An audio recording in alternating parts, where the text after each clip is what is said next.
Okay, great. Thanks for your patience. I'm finally getting around to this reading. But this reading is for Monday, April 1st, 1991 at 6:45 a.m. And I'm a little bit intimidated to read a chart for someone who is into astrology, but I will do my best for sure. Um, and this person has Sun in Aries, Moon in Scorpio, Aries rising. So they're all three of their big three are ruled by one planet, just like me. So that's pretty cool. And there's a lot of Aries energy. I mean, that's the first thing I would want to cover is just that. I'm sorry for the background noise, but there's not a lot I can do about it. But yeah, the sun is exalted in Aries. You know, we all know Aries to be really fiery and expressive, and the sun is also pretty much conjunct the ascendant. It's only 3 degrees away, so I mean that part I would think would be a really expressive, really fiery, confident person. You have Mercury in Aries as well, but and I'm sure you already know your placements, but I guess I don't know. It's just easier for me to list them off as I go, I guess. But then I do see how there would be a very different energy with the moon involved because even though the sun and the moon are both ruled by Mars, moon is in Scorpio, which is very different to Aries, and also moon is in the seventh house, and so I think Scorpio is a lot more of a pessimist than Aries. And so I think that's actually a really nice blend that you would have the confidence of Aries and be able to kind of start things. I think you'd have really good instincts, especially because that's something that's shared with both Aries and Scorpio. They have like great instincts or like reflexes, and they're great at um, kind of acting in a way that in situations that require them to be spontaneous or to be, thinking or reacting very quickly.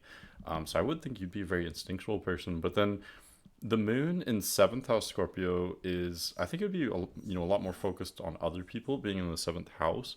You would be, maybe more empathetic or holistic in your approach than perhaps the typical Aries. You would be, considerate of other people's emotions or, of your surroundings, be more observant than a typical Aries. So I could see how that would bring in some contrast for sure. You would still have that confident, fiery Aries side of you, but then there's also this much more private and, emotionally heavy Scorpio moon where, I think you would be guarded with certain things and you would be, considerate of others. And these are all traits that, aren't necessarily, Aries can have a good heart, but they're, of course, mostly egocentric. But having your moon in the seventh house really would mean that you really do care a lot about other people and, to the point where you might even think about them first before acting so that you would be, a lot more hesitant than a typical Aries. So that is kind of interesting. I know we talked a little bit, and I remember you saying that you have to look a little bit deeper with your chart, and that makes sense. Yeah, Moon in seventh house Scorpio right off the bat. That's really a very different energy. Okay, I'm sorry. I swear it was quiet all day, and then as soon as I start recording, there's noise. But okay, and then one really important thing that I wanted to look at is because you have Sun, Moon, and Rising all ruled by Mars and Mercury for that matter, and Pluto, the position of Mars would be extremely important in your chart. And so that's, where my mind kind of went pretty quickly after the Sun, Moon, and Rising. And you do have Mars at the very last degree of Gemini, and it's pretty much conjunct the IC. It's an out of sign conjunction since your IC is at 1 degree of Cancer and your Mars is at 29 in Gemini. Um, but let's see.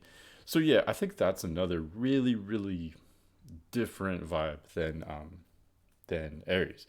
So Mars and Gemini would normally be, witty and playful, and it's like probably the best placement for having like a witty banter or like it's also a quick reflexes type of sign, especially or placement, especially with like thinking or with humor or words or like diplomacy, like wordplay or coming up with like a funny line or so I do really think that even though you you are very considerate of other people, so that might give you a lot to think about and make you more thinking before you're acting.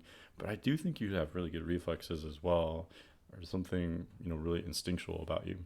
But what I wanted to talk about is that your Mars is all the way at the bottom of your chart, and I think that would very much make you a much more private person as well. Not only the Scorpio moon in the seventh house, but also Mars being the chart ruler and being, I would say, by far the most important planet in your chart. And it's tucked away, hidden away at the very base of the chart. It's not visible at all. It's completely obscured. So yeah, I think that would make you a little bit more of a private person, even though Mars is in the third house and it's in Gemini. That's kind of an expressive place. Having it conjunct the IC, I think it just means that you have a lot of energy kept within you. So that could, of course, there's pros and cons to that, but I think you would have a really rich inner world with Mars, with your chart ruler conjunct the IC, and with Moon and Scorpio. You would have a really active mind, or really, especially with Aries, Mercury, really active mind or imagination. You would just have so much energy and so much substance to you that I don't think would be immediately tangible. So you might be someone that,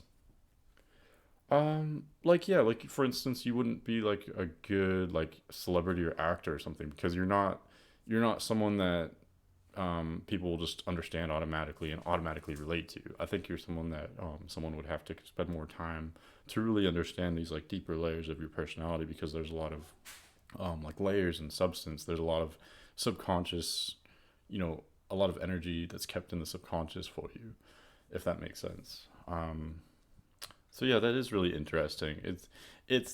Again, I think it's kind of nice because it puts a totally different spin to the Aries energy. Even though you do have Sun and Rising and Mercury there, you have such strong placements in Aries. You have such strong Aries energy, but you have all these traits that we don't normally associate with Aries, like this really rich inner world and this focus on others and observant nature, and this kind of, I think you could be a little bit closed off or a little bit either shy or just private with things, private with your emotions or with your maybe long term goals, things of that nature. So yeah, it's interesting. I think there's kind of a lot going on. Some people will be all of one element or whatever, and they're kind of easy to understand. Or, with you, I don't think that's the case. I don't think everyone would necessarily understand you really well, and there's nothing wrong with that. It's just, I think you're sort of a complex person, so that's kind of interesting. Um, I do like that you have Venus in domicile, and then you've got Sun exalted, but then you've got Moon in fall. And so combining some of those inner planets that are exalted in domicile and in fall, um, I've talked about this in my planetary rulership series, but when you have multiple planets like that, that are either debilitated or exalted or what have you, you would be simultaneously really, popular and attractive to people, easily understood, but you might also be slightly despised or misunderstood at the same time. So that's really interesting in a person when you get multiple, especially inner planets that are having placements like that, because you might be loved for how different or weird or obscure you are, or there might be some kind of weird combination of people being revering you but also despising you. I think that's powerful. I think both can be powerful, and having both in one person can be especially powerful. That you, I don't know, there's something like special about the way people react to you. They think, I don't know, like they might get carried away and think that you're, like they might think you are just super awesome when you actually haven't really done that much, or they might go the other way and despise you when they don't even know you. And again, you are kind of a complex, deep person. But I think people, when they first meet you, they might not understand, and they might feel very strongly about you, which would be common with all this Mars energy, that you would, even if you yourself are a little bit withdrawn, I think people would, I don't know, maybe form strong opinions about you, for better or for worse. And again, I think that can be powerful. Also, with the exalted and the fall influence, you might almost have like strokes of brilliant good luck, but also bad luck in your life. Like you might seem especially lucky and unlucky at different times, more so than other people. Like you might just have kind of weird events happen like that. Let's see what else.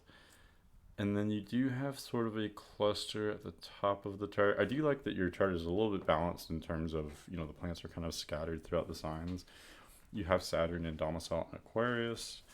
So I was just talking about this placement last night, but that would mean that, your karmic lessons here, a lot of it has to do with talking to people, especially groups of people, or knowing your role in society. And I think, I don't know, we actually both have this placement, so, and we're both YouTubers that talk about astrology. So I think that's great. I think that's one manifestation of Saturn in Aquarius. Obviously, not everyone in our whole subgeneration has to do this exact type of thing, but I do think that's one manifestation of it, because having Saturn in Aquarius means that you might feel kind of obscure or different than other people. And, ultimately, as you mature, even though you were initially really uncomfortable with talking to people, I think, you slash we would grow up to be to gain skills in that area, to eventually become really developed in there, ideally. And let's see, especially Saturn at the top of your chart like that, you you could have a role like talking to a wide audience, especially like online. Aquarius rules online activities. Um, so yeah, that makes sense that I don't think you would initially be drawn to a role like that. But once you develop a little bit, especially since you're past your Saturn return now, um, or yeah, you've kind of just gotten past it. Maybe you're still kind of dealing with it since Saturn's still in Aquarius, but yeah, so I think over the last few years you may have grown a lot in that area. You may have become a lot more confident with talking to people, or really kind of found your place with talking to people, or representing yourself in society or with groups of people, especially online. Yeah, so that's an area that initially you'd have a hard time with, but become sort of a pro at as you mature and get older later in life. And a big place to jump ahead with that evolution is around age 28, 29, 30, which you've kind of just, you know, you're, I guess yeah, you're technically done with your Saturn return, but Saturn's still in your Saturn sign of Aquarius. So I think you're still kind of dealing with that, but you're pretty much almost graduated at this point. So ideally, hopefully, you've matured a lot in that area over the last few years. Okay, and then you do have midheaven in Capricorn. Yeah, and it's almost kind of perfect when you have rising in Aries, and then IC in Cancer, descendant in Libra. So, and then midheaven in Capricorn. So yeah, so as a child, you may have been emotional, especially more so than now. You may have, yeah, you may have been particularly emotional, and shy. However, simultaneously, you may have also made friends kind of easily.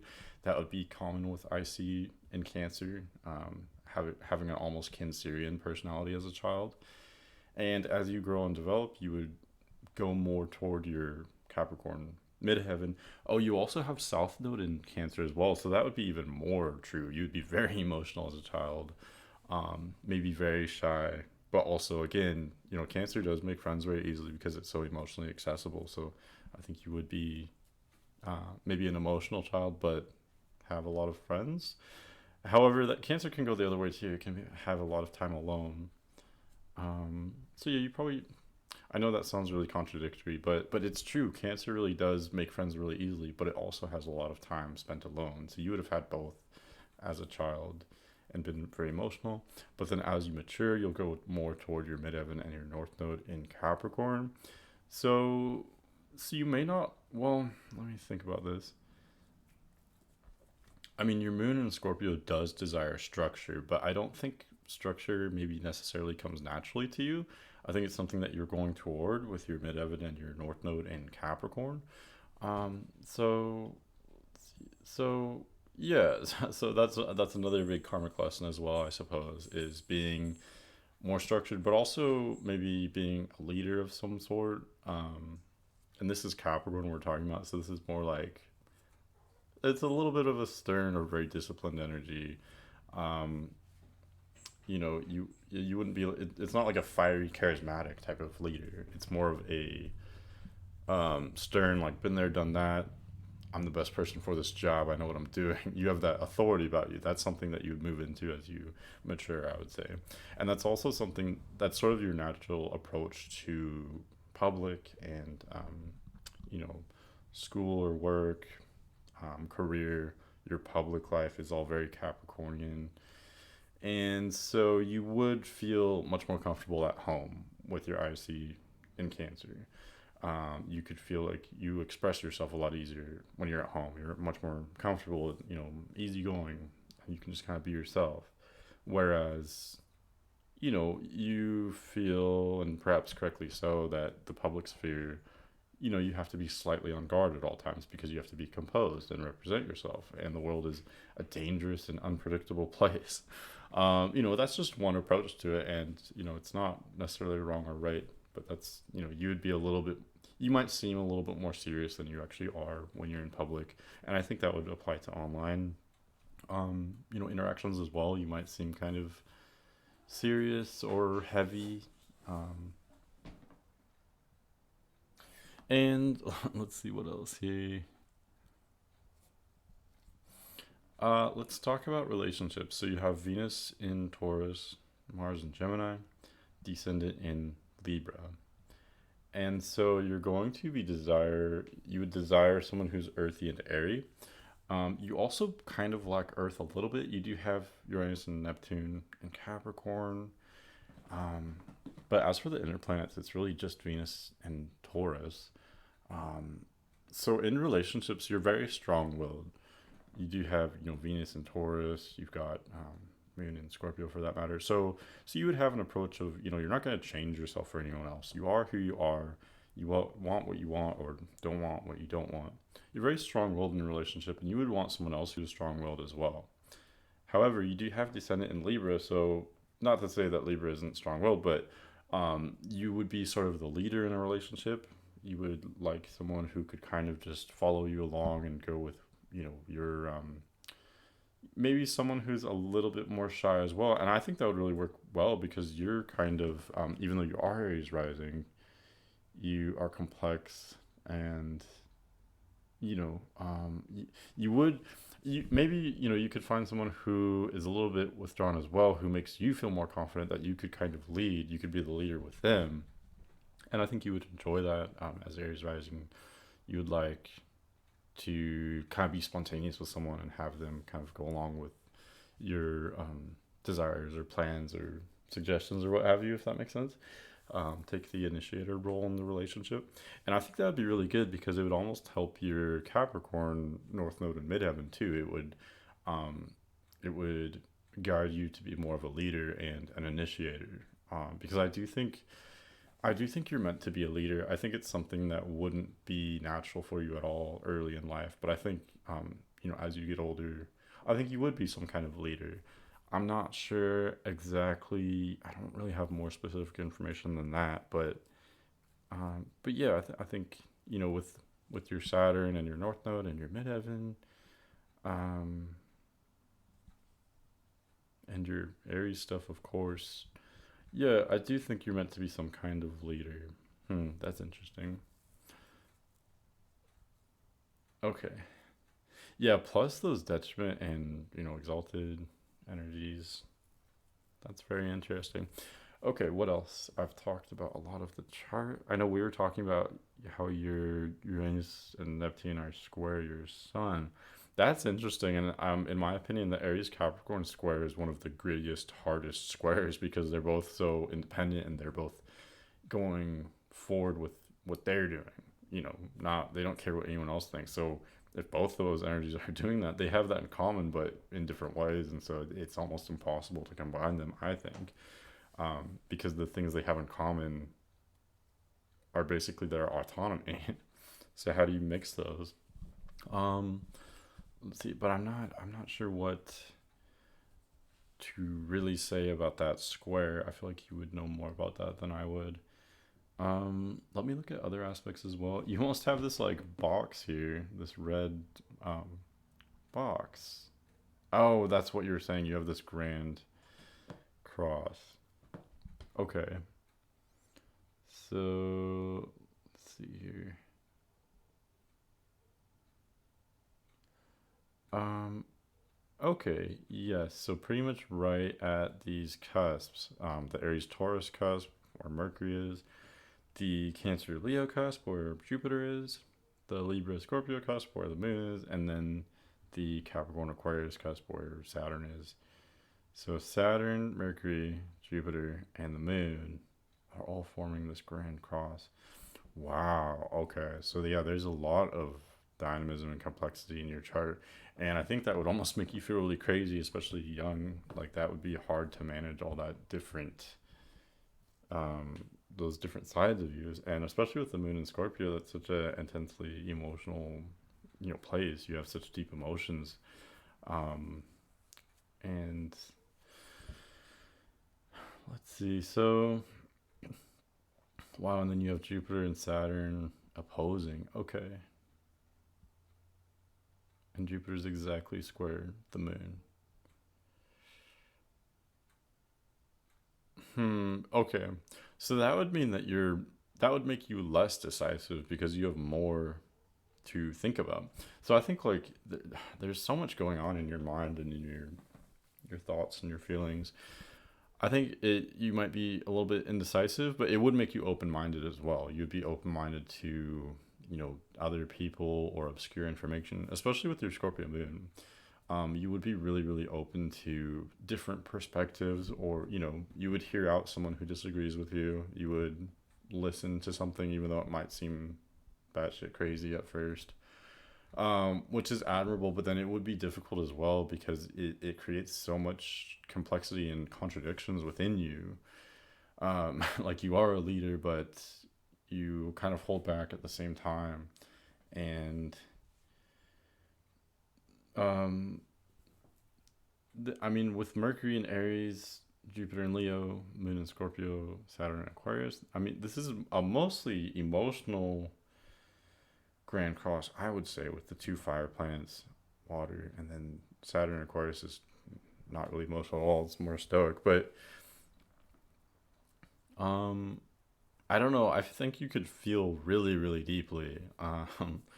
Like I've noticed Aries Scorpio combinations to be surprisingly intellectual, just because it's surprising to me. Just I don't know. I wouldn't expect such a Mars ruled person to be intellectual, but it does seem to happen because I don't know. I've talked to someone who had Aries and Scorpio, and we agreed that um, there has to be change and growth. Otherwise, to not be changing and growing would basically it would be as if you were dead, basically. So I think I don't know, coming at it from a Mercurian perspective, I could relate to that. That you would always want to be changing and growing and going on to the next thing and finding something bigger. You'd be weirdly, not weirdly, but you'd be surprisingly ambitious in that aspect. That you crave more all the time, which can be really good. It's you would be incredibly motivated. Um, but yeah, with all this, I would say you're mostly fiery and watery, in my opinion. Um, Mostly fiery, but then you do have the Scorpio moon. So I think you could be kind of emotionally intense and complex, and you'd be kind of a deep soul for sure. I mean, an old soul as well as a deep soul. But I feel like you would be intellectual as well. You could have that intellectual side of you because Scorpio has a bit of an intellectual side, I would say. It wants to understand everything. It's extremely perceptive. And Aries can too, I think, especially in a chart like yours, because Aries does want to be out like on the frontier of everything and boldly go where no one's gone before. And so that's usually in a physical context, but I think for you it could be maybe in a more intellectual way. You could be intellectually adventurous and always want to explore and go on to the next thing, and that, with like ideas, you explore ideas and such. Okay. And then you do have Jupiter in Leo, so that would really be great for your ego. Like your ego would be in a healthy place at a young age. But then that's very contradictory to the moon in Scorpio, which would have a lot of difficulty with feeling secure, feeling safe, especially young. There's just so much going on. It's honestly a little bit difficult to read because there's so much contradiction. But um, I think you would be a little bit of a late bloomer because well, but even that's a contradiction because you're so quick. I feel like you'd be very quick at learning things and changing and growing and adapting, and like a virus or something, or like a um not a chameleon maybe, but you'd be extremely fast at adapting. However, I think you also have so much complexity in your chart, in yourself, in your mind, in your soul, that it would take a lot of time for you to really develop. But I think once you do, you would have a really strong character, because you have so many conflicting planets that, like, you are open to a lot. You have a lot of integration to do. But once you integrate that complexity and that diversity, I think that would be extremely powerful to have known all these different sides of every issue. So I think you could be indecisive with things at first, but you quickly figure things out, and then once you really make up your mind, I think you could actually be a little bit stubborn, even though you are. I keep contradicting myself. Like, you are, open to suggestions and open to other people. But I think once you, like, really, really flesh something out, I think you would develop these really strong beliefs, because you've really, really thought about every side of it, and you are open, but at the same time, you've delved so deeply into things that I think you could be a little bit stubborn, and maybe rightfully so, because you've really, gone so deep with it, if that makes sense. So it's hard to say that in a short way, but I think as you go into these later stages of life, as you mature, you would be extremely strong-willed. I think like you would really know yourself really well. But again, that wouldn't be innate. I think it would be a long road, and I think you might have a difficult childhood with all this Mars energy and all these conflicting aspects.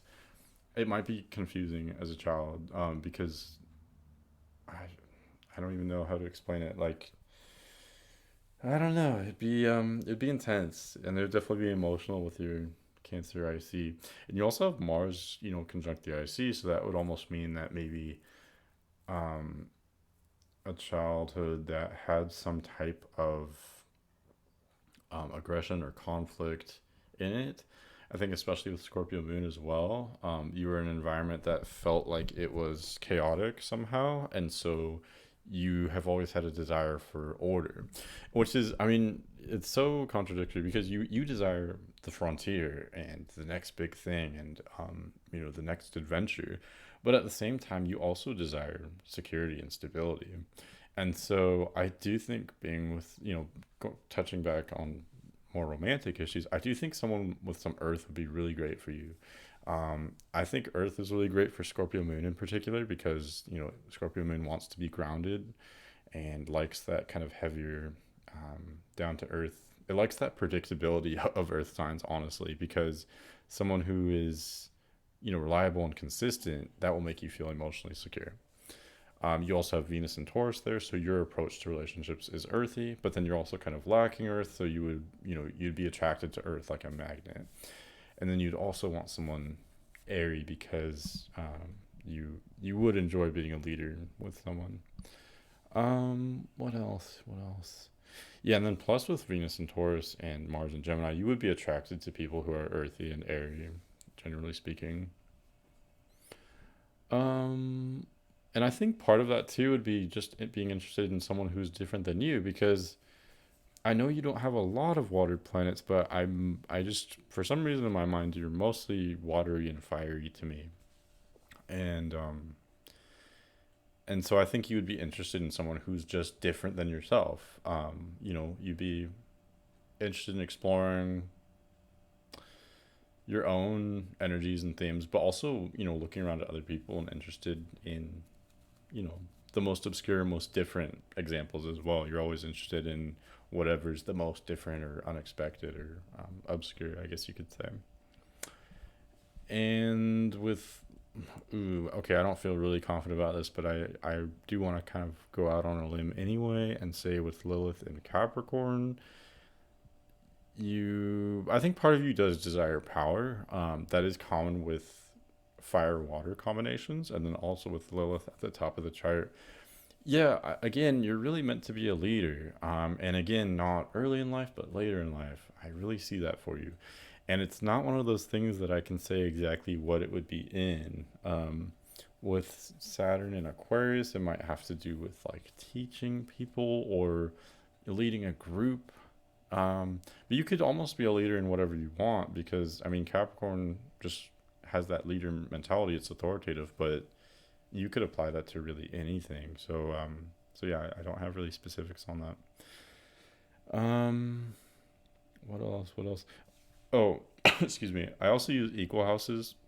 I'm not sure which house system you use, but if my house placements were different than what you use, then that may be why. But yeah, I don't know. It's so contradictory. You have Moon in Scorpio, which would make you kind of a pessimist, but then you have Mercury in Aries, which would make you an optimist. So, it's a lot to deal with. Yeah, you're definitely a deep person. This is a really rich chart, and I just keep contradicting myself back and forth, but hopefully it makes sense to you. What else?